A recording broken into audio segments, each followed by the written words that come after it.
This is Dolynny TV, ladies and gentlemen. Good evening and welcome into tonight's post-game edition of the channel coverage for the Oilers and Penguins game tonight. A 6-3 victory, and oh my goodness, what a great dandy mess that one was for the Edmonton Oilers. Finally, a more than empty net multi-goal victory for the Edmonton Oilers, and that is exactly what we were looking for coming into tonight's matchup, is to try and kind of not necessarily blow the Pittsburgh Penguins out of the water. We did at times, but we didn't do it all game, and just really try and go out there and win a game in statement fashion, the highest scoring game the Oilers have put up while allowing the least amount of goals against, right? Obviously, Carolina was 6-4. This one's 6-3, the most separation in the goal column we have had all season finally for the Edmonton Oilers. No empty netter in there, and of course, Jack Campbell able to put up a plus what? Plus 900 save percentage. That's a big part.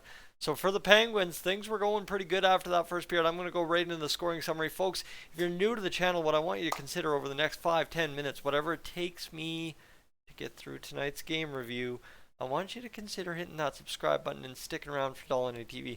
Streams, topic videos, game reviews, sometimes game previews, live streams from my car when I don't have time to get home and do a video. We got it all on this channel, I promise you. Zach Hyman started it off for the Oilers, and of course, we are now 21-3 in the 24 home games. Zach Hyman has scored a goal for us, so that should have been our omen. We should have known right there. Evan Bouchard with a beautiful stretch pass to make it happen. Ricard Raquel answers back on the power play because, of course, we take the first penalty of the game. Bang, give up the goal, and away you go. Jason Zucker, Jeff Carter the assist. Sidney Crosby, of course, has to be part of the show because it is Crosby versus McDavid, and you have to have part of that in Sidney Crosby being there. And then all of a sudden, Brian Rust comes in, makes it 3-1 2 minutes into the second period. And then all of a sudden, the Oilers end up in this second period losing McDavid for a span, I don't know, of about a minute and 20 seconds. And they got a penalty on the play McDavid was injured. This is where we pause. Because, yeah, this could have been way worse. But for the Oilers, it's called a penalty on Jeff Petrie. Petrie obviously could have done much more damage. Again, you can say what you want about guys not beating up on Petrie and stuff for it. It is nature of the business in today's NHL. A guy like Connor McDavid barreling down on a defenseman, any contact he makes with that player, such as McDavid, is going to cause car crash kind of issues. McDavid slams into the post, goes down the tunnel, gets evaluated. Oilers on the power play. They whip it around. Nuge, Draisaitl, Tyson Barrie off 1-2. Penguins back of the net for a power play goal in his first of the season. That was a pretty big get. And then Evander Kane follows it up because Kane was whacking away at a lot of pucks in that second period. Gets his goal. Leon Draisaitl's 8th assist of the season. And then Ryan Nugent-Hopkins follows it up with a goal 3 minutes later. Like, this is the problem. For the Oilers, that 4-minute goal by Tyson Barrie started what was just the stupidest avalanche of Oilers hockey we have seen all season long. Franchise record 26 shots in the second period, and it counted for something. Finally, the bounces started going our way. And oh my goodness, Tyson Barrie, Kane, Nugent-Hopkins from Hyman and Kulak, Leon Draisaitl from Kane and Darnell Nurse. Hold on, Tyson. What? Something's not making sense here. Start talking to me better than this. Well, okay, talk about this. Kane from Draisaitl, Nuge from Hyman and Kulak, Draisaitl from Kane and Darnell Nurse. Why do we see Kane and Draisaitl? Mind you, the last 3 goals of that second period, all even strength, 5-on-5 goals. Why is Kane and Draisaitl together? Well, Jay Woodcroft finally decided to do what's needed to be done with lines the past 3 games and unlocked the top 6 we need out of this Oilers squad. The world beater top 6 in that second period, and the third period was not bad by any stretch of an imagination. We rode home a lead and played some pretty good hockey in that third period too. Not as great as the second, but I mean, when you waste all your effort in the second period, hey, and you build that big up lead, you can kind of do what you did in the third period to win.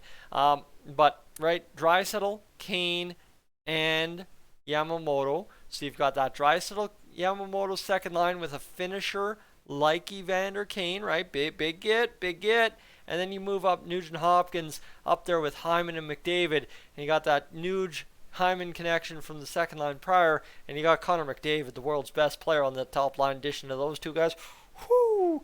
Oh, by the way, guess what here, my friends? Ryan Nugent Hopkins, in 6 games played this season, is over a point per game at, count 'em, 7 points on the season. Ooh, that feels good. That feels good. This is finally the game we've been waiting for over the Oilers, and dang it, we got it tonight, and it feels good.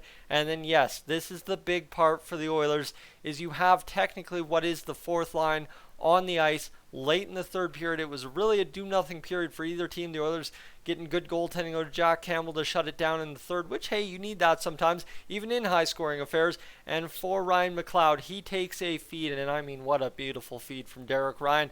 Walks him in the zone, pretty much mano-a-mano on Tristan Jarry, and he puts home the game-sealing, not game-winning goal, game-sealing goal that allows the Oilers to go out there and finish this one off. 6-3 does Ryan McLeod. His third goal of the season, right? Leon Draisaitl also scored his third goal of the season. So did Nuge.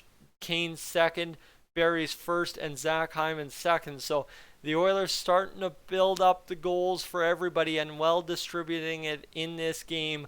5 different goal scorers. 5 goals at, 6 different goal scorers? 6 different goal scorers, 5 at even strength. That's where I was going with that. Shots 47-34 for the Oilers. Hits. This was a physical affair. There was a lot of hitting, I guess, according to the charts.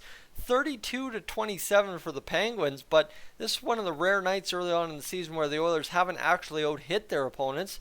The Oilers won the face-off battle 34-29. The Oilers took 10 penalty minutes, but the penalty kill, because of that double minor, kind of skewed a little bit. But the Oilers, as you note here, able to kill off all but one of them this weekend. Or I don't know where that came from. Anyhow, whatever. And the Penguins penalty or power play goes 1 for 5.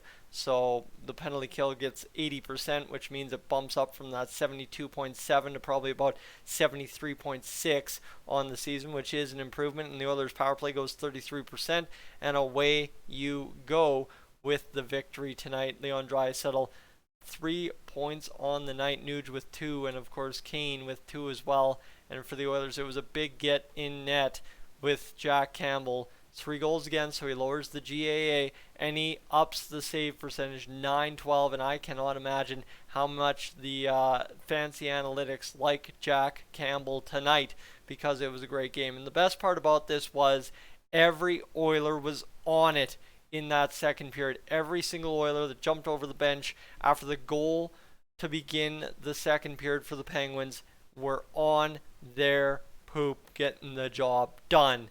And my goodness, they got her done in that second period, and that was stupid to watch. I mean, I'm texting people, and I'm like, oh, okay, this is good, this is good. Whoa, whoa, whoa, whoa, whoa, whoa, whoa, whoa, whoa, whoa. And it just, you couldn't keep up in that second period. One after another, after another, after another, after another scoring chance, and the Oilers absolutely handed it to Jarry and put up 45 plus shots for, I think, the second time this season in 6 games at home. Folks, I'm Tyson, this is Dolynny TV.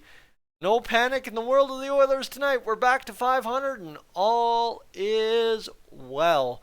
My friends, have yourself a great evening. We'll talk tomorrow. I'm up on out of here.